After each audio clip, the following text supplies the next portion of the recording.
할렐루야. 아멘. 수요기도에 나오신 여러분 모두 우리 주님의 이름으로 환영하고 또 축복합니다.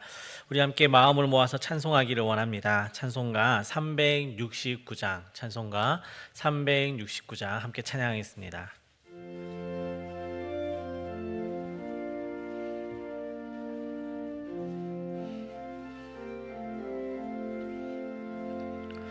죄짐 맡은 우리 구주 어찌 좋은 친구인지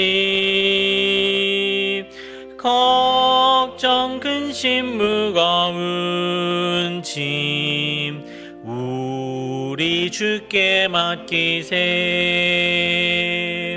주께 고함 없는 고로 복을 받지 못하네. 사람들이 어찌하여 아랠 줄을 모를까.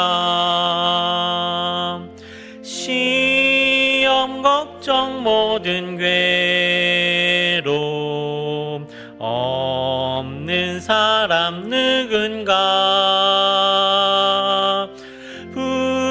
부질없이 낙심 말고 기도드려 아뢰세. 이런 진실하신 친구 찾아볼 수 있을까. 우리 약함 아시오니 어찌 아니하릴까. 근심 걱정 무거운 짐 아니진 자 누군가. 피난처는 우리 예수 주께 기도드리세. 세상 친구 멸시하고 너를 조롱하여도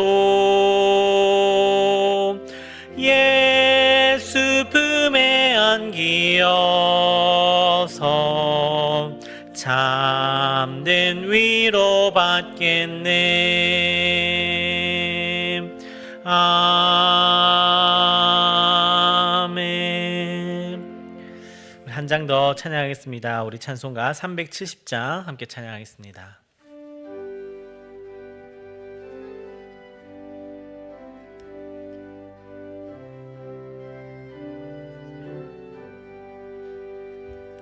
주 안에 있는 나에게 딴 근심 있으랴.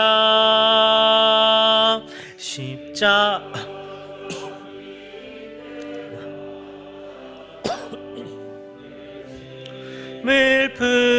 풀었네. 주님을 찬송하면서 할렐루야 할렐루야. 내 앞길 멀고 험해도 나 주님만 따라가리. 그 두려움이 변하여 내 기도 되었고 전날의 안숨 변하여 내 노래 되었네. 주님을 찬송하면서 할렐루야 할렐루야. 내 앞길 멀고 험해도 나 주님만 따라가리. 내 주는 자비하셔서 늘 함께 계시고 내 궁핍 밤을 아시고 늘 채워주시네.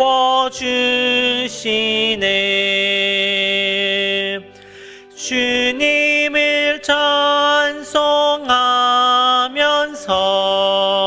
할렐루야 할렐루야. 내 앞길 멀고 험해도 나 주님만 따라가리. 내 주와 맺은 언약은 영불변하시니 그 나라 가기까지는 늘 보호하시네. 주님을 찬송하면서 할렐루야 할렐루야. 내 앞길 멀고 험해도 나 주님만 따라가리.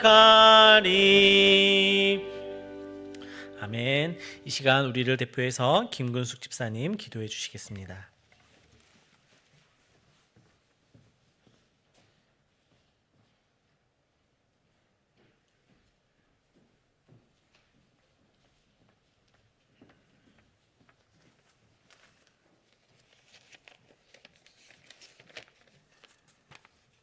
사랑의 하나님, 이 시간 이 자리에 세워주시고 기도하게 하시니 감사드립니다.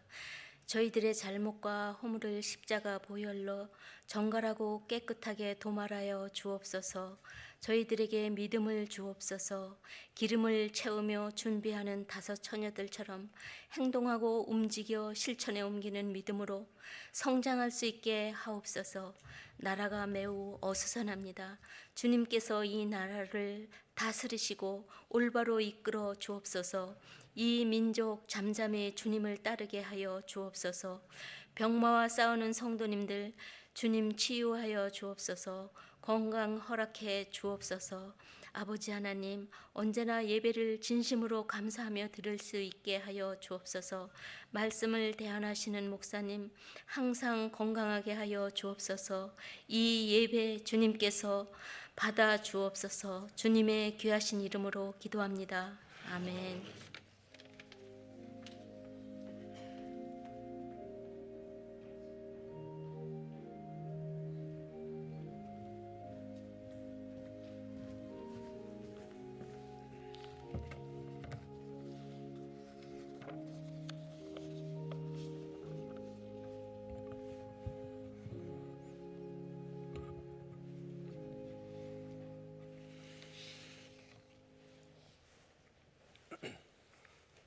민수기 말씀 같이 보겠습니다. 민수기 6장 24절에서 26절 말씀.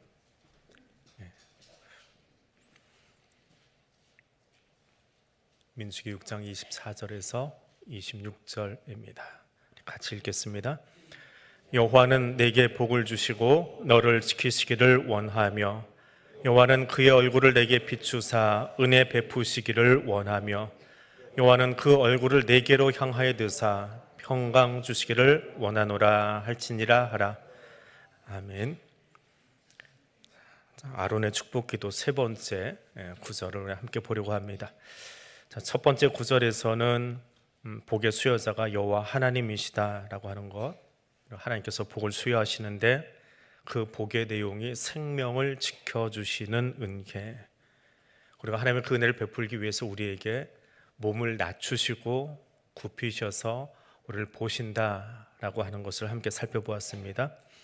지난주에는 우리를 향해서 미소 지어주시는 하나님, 그 은혜, 그래서 하나님 우리를 향해서 미소 지어주신다라고 하는 것은 단지 웃기만 하는 것이 아니라 출애굽한 이스라엘 백성들 예를 들면서 비록 광야로 나가고 혹은 아골 골짜기로 나갈지라도 하나님이 우리를 향해서 내 편 들어주시고 웃어주시기 때문에 그 골짜기도 그 광야도 갈 수 있습니다 라고 하는 힘을 주시는 것, 그 은혜 베풀어 주시는 것, 그것이 두 번째 주신 은혜입니다. 저는 세 번째 축복 기도문을 보려고 합니다. 여호와는 그 얼굴을 내게로 향하여 드사 평강 주시기를 원한다. 내게로 향하여 드사 평강 주시기를 원한다.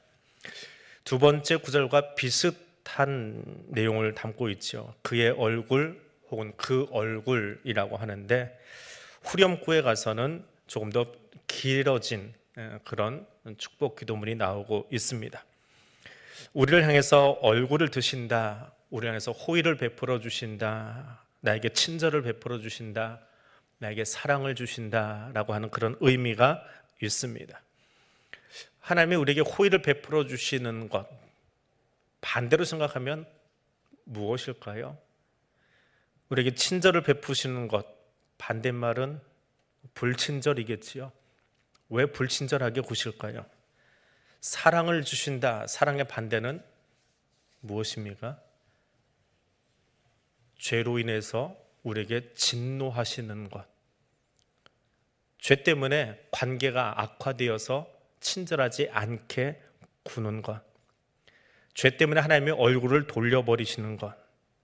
그런데 그런 죄인을 향해서 하나님이 얼굴을 들어주신다, 보아주신다, 그것이 축복입니다.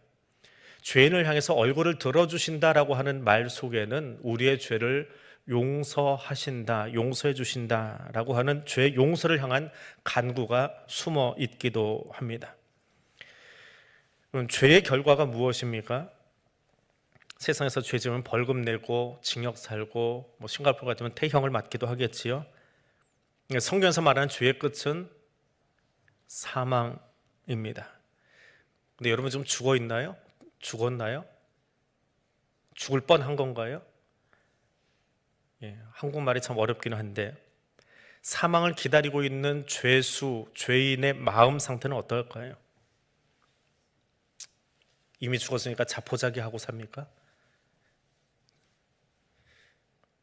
어떤 영화인지 제가 기억이 안 나는데 그 영화 속에 면회를 안 오던 딸이 면회 왔다고 그 교도관이 와서 이야기를 하는 거예요. 그러니까 이제 같이 앉아 있던 그 방에 있던 죄수들이 아유 언니 웬일로 딸이 다 찾아와? 그러고는 좋아가지고 예쁜 옷 입고 나가라고 옷을 챙겨주다가 생각하니까 교도관이 갑자기 딸이 왔다라고 하는 건 방에 있는 사람들을 안심시키기 위한 거고 이유가 있는 거예요. 사형수였거든요. 그 여자분이 나가면서 울먹울먹 하면서 이제 나가는데 방 안에 있던 사람들도 같이 울고 따라 나가고 있는 그 여자도 그렇게 밝게 지나고 있던 사람이 시무룩해져 가지고 걸어가고 있는 모습을 본 적이 있습니다. 죄를 지은 자의 마음속에서 찾아볼 수 없는 단어가 하나 있다면 그것이 평강입니다. 근데 하나님의 얼굴을 들어주심으로 그 죄인의 마음속에 한 번도 느껴보지 못했던 평강이라고 하는 마음을 갖게 되더라. 이것이 세 번째 축복입니다. 하나님은 우리를 향해서 얼굴을 들어주신다, 죄를 용서해 주시고 탕감해 주신다. 그래서 평강의 은혜가 있게 된다라고 하는 겁니다. 엘레카 베하셈 레카 샬롬이라고 하는 후반부의 이야기. 샬롬, 우리말로는 평강이라고 번역을 하고 헬라어에서는 에이레네라고 번역을 하고 영어에서는 피스라고 번역을 하는데 사실 샬롬이 가지고 있는 의미를 다 담아내지 못하는 것이 헬라어이고 영어이고 또 우리말이기도 합니다. 고요함, 안정, 평안, 화평, 화목 여러 가지 단어로 우리가 번역을 하기는 합니다. 이스라엘 사람들, 이스라엘에 가면 유대인들끼리 인사할 때 샬롬이라는 말을 정말 쉽게 들을 수 있어요. 쉽게 들을 수 있어요. 지나가는 사람들도 그냥 샬롬 샬롬 하고요. 우리도 지나가면 외국인에도 그 말은 알아듣겠지 하고 샬롬의 인사를 많이 합니다. 샬롬이 무엇입니까? 왜 평강을 하나님이 우리에게 선언하고 있습니까? 요한복음 14장 27절에서 주님이 제자들에게 주시는 말씀이 있습니다. 평안을 에이레네를 헬라어로 번역된 건 에이레네입니다. 샬롬을 너에게 끼치노니 곧 나의 샬롬을 나의 에레네를 너에게 주노라. 내가 너에게 주는 것은 세상에 주는 것과 같지 아니하니라. 너희는 마음에 근심하지도 말고 두려워하지도 말라라고 말씀하십니다. 세상에 주는 것과 다른 평안. 그래서 샬롬을 흔히 전쟁이 없는 상태라고 말하지만 전쟁이 없는 건 땅도 구할 수 있어요. 전쟁이 없는 상태로 며칠이 됐건 몇 달이 됐건 살아가기도 합니다. 그래서 샬롬은 단지 전쟁이 없는 상태라고만 말하기는 뜻풀이하기에는 너무 협의로 풀이하는 겁니다. 에이레네로 번역한 것은 전쟁이 없는 상태, 그것을 에이레네 헬라어로 번역을 해 놓은 겁니다.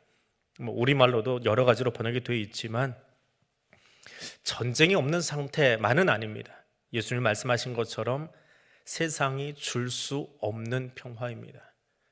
오직 주님만이 주실 수 있는 그 평화를 주시겠다라고 합니다.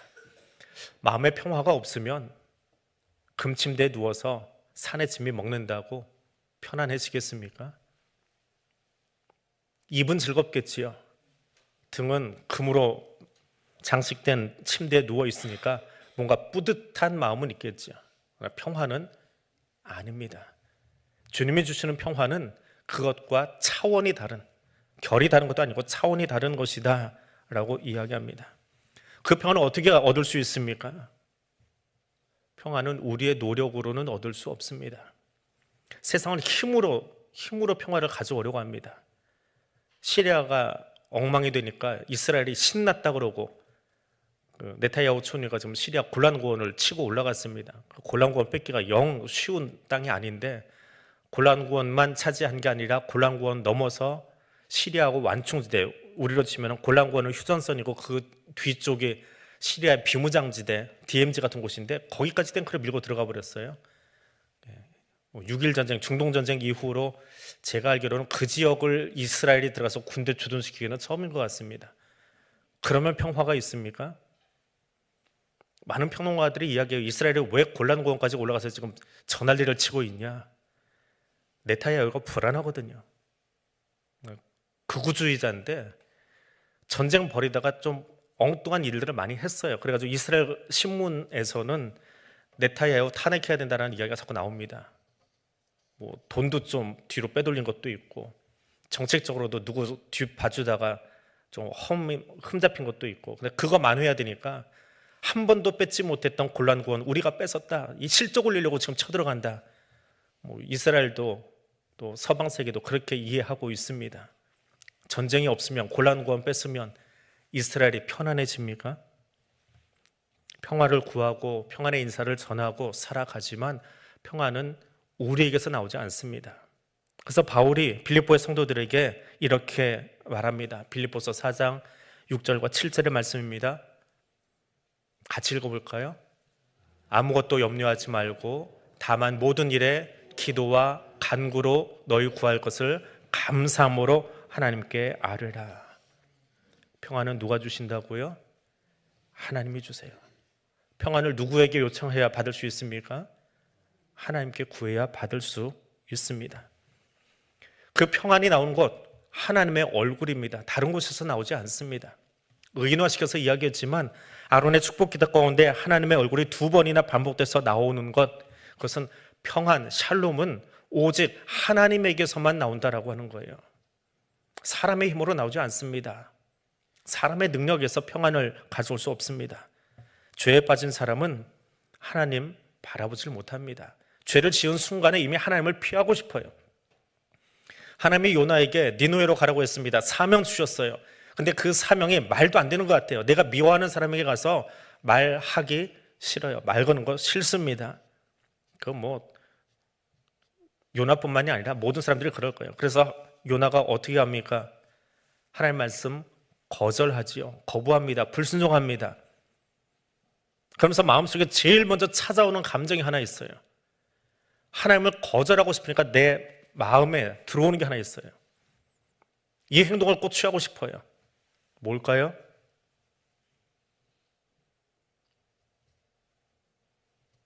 요나서 1장 3절입니다. 요나가 여호와의 얼굴을 피하려고 스페인의 다시스로 도망가기 전에 먼저 하고 싶은 마음에 들어온 생각이 있어요. 하나님 얼굴 피하려고. 그 당시에 땅끝이라고 생각했습니다. 다시스. 거기 가면 하나님 얼굴을 피할 수 있다라고 생각한 것 같아요, 요나가. 땅끝으로 가면 하나님이 날 보지 못하려니, 여기 숨으면, 이 구석진 데 있으면 하나님은 날 보지 못하려니. 죄인은요, 제일 먼저 마음에 들어오는 생각이 아차 실수, 그게 아니고요. 뭘 하고 싶다고요? 하나님이 날 보고 계시는 걸 피하고 싶어요. 아담이 선악과 따먹자마자 뭐 했습니까? 나무 뒤로 숨어버렸어요. 하나님의 음성이 들리는 순간에, 동산을 거니시는 그분의 음성이 들리는 순간에 제일 먼저 한 게 나무 뒤로 숨어버리는 겁니다. 죄를 지으면 하나님 보고 싶지 않아요. 죄를 짓고 나서 성경책 펴고 싶은가요? 아니요, 피하고 싶어요. 그 말씀이 너무 나를 찌르기 때문에 어려워서 하나님 피하고 싶습니다. 그것이 죄인들의 모습입니다. 볼 수도 없고 보기도 싫고 보는 것이 두렵습니다. 근데 그런 죄인에게 아론을 통해서 주시는 은혜가 있어요. 뭐예요? 얼굴을 들어서 향하여 주시고 얼굴을 들어서 너를 보아 주신다라고 하는 거예요. 누구하고 싸우고 나면 얼굴 쳐다보기 싫잖아요. 왜 싫어요?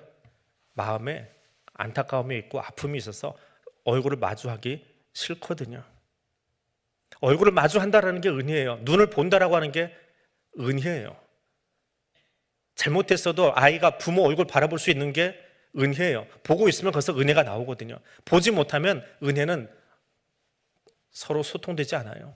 부모에게서 아이에게로 은혜가 전달될 수 없어요.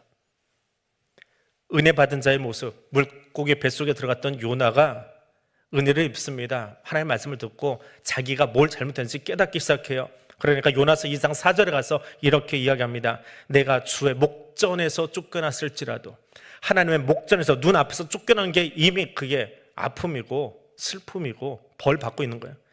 다 그런데 은혜를 입고 나서 하는 이야기예요. 다시 주의 성전을 바라보겠습니다. 다시 주의 성전을 바라보겠습니다. 성전을 왜 바라보나요? 하나님이 우리처럼 눈, 코, 입을 가지신 분은 아니잖아요. 그 하나님이 어디 계신다고 생각하는 거예요? 성전에 계시거든요. 그 성전을 본다라고 하는 것은 용서받은 죄인이 이제 하나님을 바라볼 수 있다라고 하는 그 은혜를 입은 자의 모습인 거예요. 거룩하신 하나님을 직접 볼 수 없으니까 그분의 임재의 상징인 성전을 바라보겠다라고 이야기하는 겁니다. 그럼 오늘 우리의 소원은 뭔가요? 통일 그러면 안 돼요. 우리의 소원은 뭐예요? 고린도전서 13장 12절입니다. 우리가 지금은 거울로 보는 것 같이 희미하나 그때는 그 마지막 날에는 얼굴과 얼굴을 대하여 볼 것이요. 하나님은 우리처럼 얼굴을 가지고 계시지 않을 거예요. 의인화해서 써놓은 구절입니다. 얼굴과 얼굴을 마주하는 그날은 하나님 앞에서 죄 용서받은 기쁨을 가지고, 요즘 새벽에 계속 요한계시록을 보고 있는데 내일 아침 본문이기도 해요. 하나님 앞에서 내 생물과 24장로와 14만 4천이 그 앞에 서서 행복한 노래를 부를 수 있는 거예요. 하나님 얼굴을 바라보고 행복한 찬양을, 맑은 시냇물 같은 찬송을, 머릿속에 새벽 기도로 미리 준비를 해놓고 이게 자꾸 새벽 기도가 나와가지고 내일 새벽 기도 다 했어요. 그 본문이에요. 오늘 본문이죠. 오늘 본문은 666이에요. 세상이 좋아서 세상으로 막 나가던 사람들 이야기예요. 그 사람들이 666명이래요. 그런데 구원받은 사람은 몇 명이요? 14만 4천이. 어느 게 더 많아요? 666 보지 마세요. 14만 4천을 보세요. 그 많은 구원받은 백성들이 하나님 앞에서 맑은 물소리 같은, 우레와 같은 소리를 들으면서, 금고문고 타는 소리를 들으면서 새 노래를 부르겠대요. 지금까지 불러보지 못했던 새로운 노래를 하나님 얼굴을 바라보면서 부르는 것, 그것이 우리가 마지막 날에 하나님 앞에서 부를 노래이고 모습이에요. 왜? 하나님이 서로 바라볼 수 있는 은혜를 허락하셨기 때문에. 내일 새벽 기도 나오셔서 기도만 해도 되겠네요. 그게 새벽 본문이고 오늘 말씀하고도 매칭이 됩니다. 죄악 때문에 희미하게 바라볼 수밖에 없는, 그러나 그날은 용서받고 주 앞에서 환하게 거울이 아니라 환한 모습으로 얼굴과 얼굴을 대하여 보는 것, 그날을 사모하며 살아가는 것, 그것이 성도들의 모습이고 이 아론의 축복 기도를 받고 있는 이스라엘의 모습입니다. 그 모든 것보다 저는 이 구절에서, 세 번째 구절에서 제일 마음에 드는 거는요, 하나님이 그 얼굴을 나에게로 향하여 들어주신대요. 영어 성경에서는 lift up이라고 번역을 해놨습니다. 얼굴을 들어주신대요. 자, 지지난주에 은혜를 설명할 때 은혜는 뭐라고 그랬어요? 은혜는 하나님이 몸을 낮추시고 자세를 낮추셔서 나와 눈높이를 같이 하고 내 눈을 마주하면서 보아주신 게 은혜라고 그랬어요. 근데 이게 점층적으로 점점 깊어지고 넓어집니다. 3절에 그러니까 세 번째 복에 가니까 뭐라고요? 하나님이 이제는 자세를 낮추시는 게 아니고 어떻게 하신대요? 고개를 들어주신대요. 어른이 아이를 볼 때, 아이와 눈 맞춤을 할 때요, 예배 끝나고 저 앞에서 안내를 쓰다가 아이들이 나오면 이렇게 몸을 낮춰야 돼요. 좀 주저앉아야 돼요. 가운이 밑에 끌리건 말건 상관없어요. 가운은 빨면 되니까 앉아가지고 아이의 눈높이를 맞춰야 됩니다. 이건 은혜예요. 아이의 입장에서는 그건 목사님이 나와 눈높이를 맞춰줬다라고 하는 은혜예요. 근데 또 하나는 어른이 아이를 고개를 들어서 쳐다보는 방법이 있어요. 어떻게 하면 그렇게 할 수 있나요?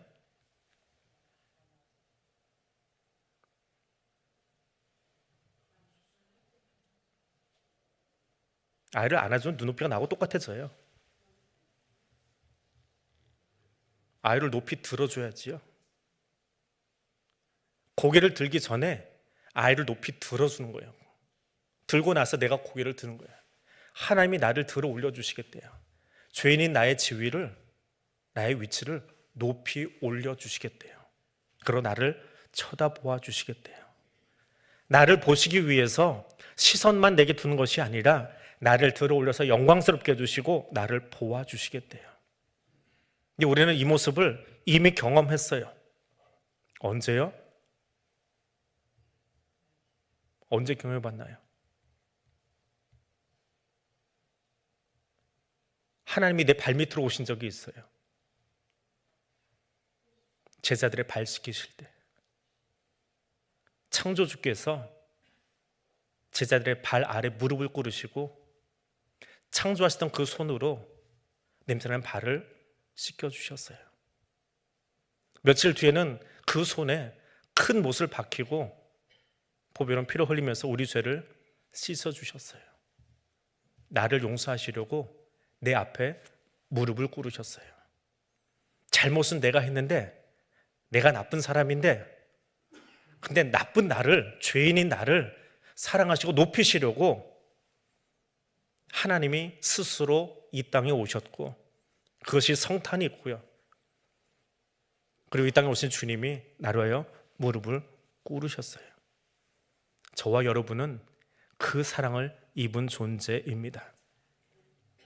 그 사랑만으로 우리는 이미 평강으로 누린 사람들이에요. 평강을 누리는 존재들이에요. 그 이상 뭐가 더 필요한 거예요? 창조주께서 나를 위해서 이 땅에 오신 것도 감사한데, 그래서 한 달 동안 이렇게 떠들썩하게 장식해놓고 대림절 기간을 지키고 있는데, 그렇게 오셨을 뿐만 아니라 그분이 내 앞에 무릎을 꿇고 나의 발 씻겨주셨는데, 베드로를 대표로 해서 제자들뿐만 아니라 우리의 발 씻기시려고 오셨는데, 그 거룩하고 구별된 손으로, 창조하신 손으로 이 땅에 오셔서 나를 위해 못이 박히고 그 피 다 흘려주셨는데, 그래서 우리에게 주기 원하시는 것이 뭡니까? 평안이에요. 그 평강이에요. 오늘 그 평화를 가슴에 담고 돌아갈 수 있는 여러분 되시기를 바랍니다. 하나님은 이 평화를 여러분에게 주시려고 제사장들을 통해서, 교회를 통해서 오늘도 이것을 선언하라고 하십니다. 이 말씀을 다시 한번 가슴에 깊이 묵상하고 오늘 축도로 마치겠습니다. 기도가 끝난 뒤에 여러분 개인적으로 하나님이 내게 주는 그 평안, 내게만이 아니라 나를 통해서 주있는 사람들에게 나누어주고 또 전달할 수 있는 그 축복의 통로가 되기를 원합니다. 기도하시고 돌아가는 이 밤 되시기를 바랍니다. 기도하겠습니다. 여호와는 내게 복을 주시고 너를 지키시기를 원하며 여호와는 그 얼굴을 내게 비추사 은혜 베푸시기를 원하며 여호와는 그 얼굴을 내게로 향하여 드사 평강 주시기를 원하노라. 아멘.